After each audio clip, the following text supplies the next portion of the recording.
Police ಇಲಾಖೆ ಆಗಲಿ ಅಥವಾ ಸರ್ಕಾರದ ಯಾವುದೇ ಇಲಾಖೆಗಾಗಲಿ ನಾವು ಈ ಹಣ ತಗೊಳ್ಳೋ ವಿಚಾರದಲ್ಲಿ ಭಾಳ ಕಠಿಣವಾಗಿ ನೋಡ್ತೇವೆ. ಅದರಲ್ಲಿ ಪೊಲೀಸ್ ಇಲಾಖೆಯಲ್ಲಿ ಯಾವುದೇ ರೀತಿ ಇಂಥ ಮಾಹಿತಿಗಳು ನಮಗೆ ಬಂದರೆ ಅದು 1,000 ರೂಪಾಯಿ ಇರ್ಬೋದು, 5,000 ರೂಪಾಯಿ ಇರ್ಬೋದು, 500 ರೂಪಾಯಿ ಇರ್ಬೋದು, ಹಣ ತಗೊಳ್ಳೋದ ಅದನ್ನು ನಾವು ಯಾವುದೇ ರೀತಿಯಲ್ಲಿ ಕೂಡ ಎನ್ಕರೇಜ್ ಮಾಡೋದಿಲ್ಲ. ಅದಕ್ಕಾಗಿ ನಾವು ಗೊತ್ತಾದ ತಕ್ಷಣ ಅವ್ರ ಮೇಲೆ ಕ್ರಮ ತಗೊಳ್ತೀವಿ, ಅವ್ರನ್ನ ಸಸ್ಪೆಂಡ್ ಮಾಡ್ತೀವಿ, ಡಿಪಾರ್ಟ್ಮೆಂಟಲ್ ಎನ್ಕ್ವೈರಿ ಮಾಡ್ತೀವಿ. ಮತ್ತು ಅವರು ನಿಜ ಅದು ಮಾಡಿರೋದು ಸತ್ಯ ಅಂತ ಗೊತ್ತಾದ ಮೇಲೆ ಅವ್ರನ್ನ ಎಲ್ಲಿವರೆಗೆ ಅಂದರೆ ಅವ್ರನ್ನ ಡಿಸ್ಮಿಸ್ ಕೂಡ ಮಾಡ್ತೀವಿ ಸರ್ವಿಸಿಂದ.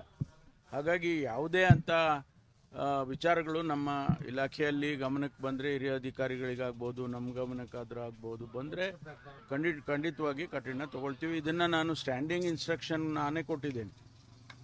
ನಮ್ಮ ಪೊಲೀಸ್ ಕಾನ್ಫರೆನ್ಸ್ಗಳಲ್ಲಿ ಮುಖ್ಯಮಂತ್ರಿಗಳು ಹೇಳಿದ್ದಾರೆ, ನಾನು ಹೇಳಿದ್ದೇನೆ.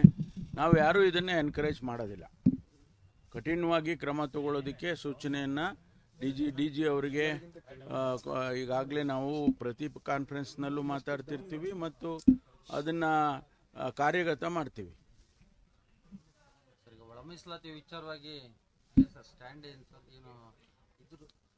ಅಲ್ಲ, ಅದರಲ್ಲಿ ಏನು ಕನ್ಫ್ಯೂಷನ್ ಇಲ್ಲ ರೀ. ಆರ್ಡಿನೆನ್ಸ್ ಮಾಡಬೇಕಾಗಿತ್ತು. ಏನು ನಾವು ತೀರ್ಮಾನ ತಗೊಂಡಿತ್ತು, ಕ್ಯಾಟಗರೈಸೇಷನ್ ಮಾಡಿ ABC ಅಂತ ಎಲ್ಲ ಮಾಡಿದ್ವಲ್ಲ, ಅದರಲ್ಲಿ ಅದಕ್ಕೆ ಆ ಒಂದು ಆರ್ಡಿನೆನ್ಸ್ ಹೊರಡಿಸ್ಬೇಕು ಅಂತ ಹೇಳಿದರು.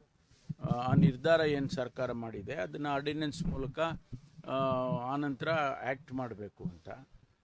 ಅದಕ್ಕೆ ನಮ್ಮ ಸಭೆ ಮೊನ್ನೆ ಮುಖ್ಯಮಂತ್ರಿಗಳು ಕರೆದಿದ್ರು. ಆ ಸಭೆಯಲ್ಲಿ ಆರ್ಡಿನೆನ್ಸ್ ಮಾಡೋದು ಬೇಡ, ಈಗ ಒಂದೇ ಸಾರಿ ನಾವು ಇದು ಏನು ವಿಂಟರ್ ಸೆಷನ್ ಇದೆ, ಆ ವಿಂಟರ್ ಸೆಷನ್ನಲ್ಲಿ ಬಿಲ್ಗಳನ್ನು ತೊಗೊಂಡು ಬನ್ನಿ ಅಂತೇಳಿ ಕಾನೂನು ಸಚಿವರಿಗೆ ಸೂಚನೆಯನ್ನು ಕೊಟ್ಟಿದ್ದಾರೆ.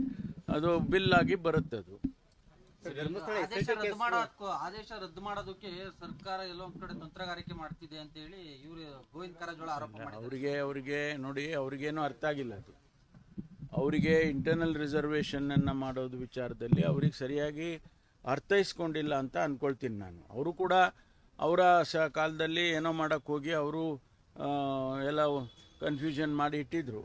ಅದನ್ನು ನಾವು ಬಗೆಹರಿಸಿದ್ದೇವೆ. ಬಗೆಹರಿಸಿ ಈಗ ಅದಕ್ಕೆ ಕಾನೂನಿನ ಇದು ಕೊಡಬೇಕು, ಶಕ್ತಿ ಕೊಡಬೇಕು ಅಂತ ಹೇಳಿ ಮಾಡ್ತಾ ಇದ್ದೀವಿ. ಸರ್, ಇದು ಧರ್ಮಸ್ಥಳ ಕೇಸಲ್ಲಿ SIT ತನಿಖೆಗೆ ಕೋರ್ಟ್ ಸ್ಟೇ ಕೊಟ್ಟಿದೆ ಸರ್. ಎಲ್ಲೊಂದ್ ಕಡೆ ಆರೋಪಿಗಳು ಅಥವಾ ಈಗ ಎನ್ಕ್ವೈರಿ ರಕ್ಷಣೆ ಆಗ್ತಾ ಇದೆಯಾ ಆ ವಿಚಾರವಾಗಿ ಏನು ಪೊಲೀಸ್ ಮುಂದಿನ ತನಿಖೆ ಯಾವ ರೀತಿ? ಅಲ್ಲ, ನಾನು ಅದನ್ನಿನ್ನೂ ಸಂಪೂರ್ಣ ಆದೇಶ ಇದು ಆರ್ಡರ್ನ ನೋಡಿಲ್ಲ ನಾನು. ಆದರೆ ಅದಕ್ಕೆ ಕಾನೂನು ಇಲಾಖೆಯಲ್ಲಿ ಅಥವಾ ನಮ್ಮ ಅಡ್ವೊಕೇಟ್ ಜನರಲ್ ಜೊತೆ ಎಲ್ಲ ಚರ್ಚೆ ಮಾಡಿ, ಕಾನೂನು ಟೀಮು, ಲೀಗಲ್ ಟೀಮ್ ಏನಿದೆ ಅದ್ರ ಜೊತೆ ಚರ್ಚೆ ಮಾಡಿ ಮುಂದಿನ ಕ್ರಮ ತಗೊಳ್ತೀವಿ. ಅಪೀಲ್ ಆಗಬೇಕಾ, ಸುಪ್ರೀಂ ಕೋರ್ಟಿಗೆ ಹೋಗಬೇಕಾ, ಇದೆಲ್ಲ ಚರ್ಚೆ ಮಾಡ್ತೀವಿ.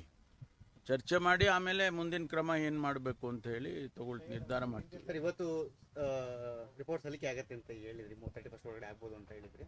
ಕೊಟ್ರಾ ಸರ್ ಏನಾದ್ರು? ಇಲ್ಲ, ಮಾಡ್ತೀವಿ ಅಂತ ಹೇಳಿದ್ದಾರೆ. 1-2 ದಿವಸ ಈ ಕಡೆ ಆ ಕಡೆ ಆಗುತ್ತೆ. ಬಂದಿದೆ ಸರ್ ಎಲ್ಲ ರಿಪೋರ್ಟ್ಸ್ ಎಲ್ಲ? ಅದೆಲ್ಲ ಅವರು ರಿಪೋರ್ಟ್ನಲ್ಲಿ ಹೇಳ್ತಾರೆ. ಸರ್, ತಾವು ಮತ್ತೆ ತಮ್ಮ ಸಂಪುಟ ಸಹೋದ್ಯೋಗಿಗಳು ಮೀಟಿಂಗ್ ಮೇಲೆ ಮೀಟಿಂಗ್, ಮೊನ್ನೆ ಕೂಡ ಶಾಂಗ್ರಿಲಾದಲ್ಲೇ ನಾವು ಮಿಡ್ ನೈಟ್ ಮೀಟಿಂಗ್ ಆಯ್ತು. ಯಾರು ಮೀಟ್ ಮಾಡಿದ್ರು? ತಾವು MB ಪಾಟೀಲ್ ಎಲ್ಲ ಏನೋ ಮೀಟಿಂಗ್ ಮಾಡಿ? ಇಲ್ಲಪ್ಪ, ನನಗೇನು ಗೊತ್ತಿಲ್ಲ. ನಾನು ಮೀಟ್ ಮಾಡಿಲ್ಲ. ಯಾವ ಶಾಂಗ್ರಿಲಾ ಹೋಟೆಲ್ಗೂ ಹೋಗಿಲ್ಲ ನಾನು ಮೊನ್ನೆ ಶಾಂಗ್ರಿಲಾ ಹೋಟೆಲ್ಗೆ ಹೋಗಿದ್ದು ಇದು federation of international basketball association ಅವ್ರದ್ದು ಕಾರ್ಯಕ್ರಮಕ್ಕೆ ಕರೆದಿದ್ರು, ಹೋಗಿದ್ದೆ. ಅದು ಬಿಟ್ಟರೆ ನನಗೆ ಯಾವ ಮಿಡ್ ನೈಟು ಮೀಟಿಂಗು ಗೊತ್ತಿಲ್ಲ ನನಗೆ. Thank you.